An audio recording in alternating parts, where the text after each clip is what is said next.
Rachel Reeves recently appeared on Sky News, where she faced questions on several pressing topics, including the Southport attack and the sentencing of Axel Rudak Cabana.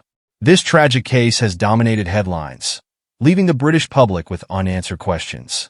Reeves' appearance marked the first time a Labour politician addressed the matter, and her responses have drawn significant attention.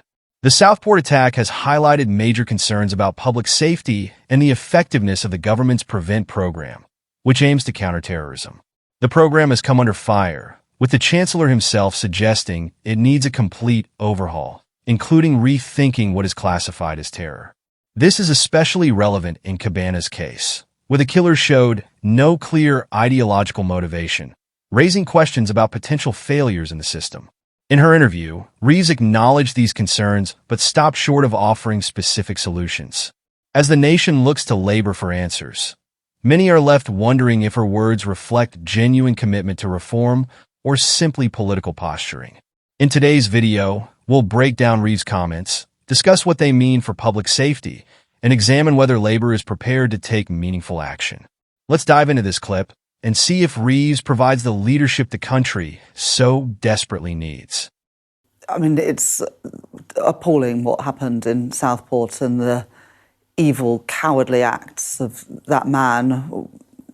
The impact will be felt forever by those families, and it's right that there's now a public inquiry to establish what on earth went wrong. The man was referred 3 times to PREVENT. He'd been found carrying a knife on multiple occasions, and he'd attacked a boy he was at school with, and yet he was able to slip through the system. And so it is absolutely essential that we learn lessons, not just to provide some sort of understanding for the families of who've lost their loved ones, but also to stop anything like this ever happening again. And no stone should be left unturned in that inquiry.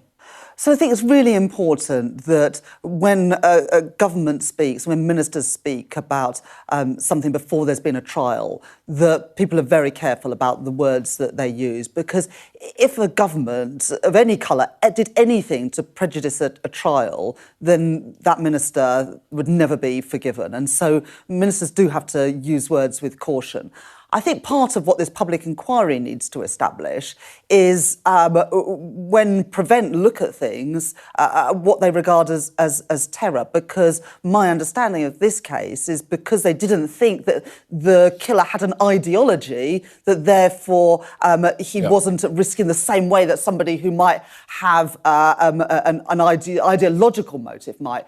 But just because you don't have an ideological motive doesn't mean that you can't be a mass killer and incredibly dangerous.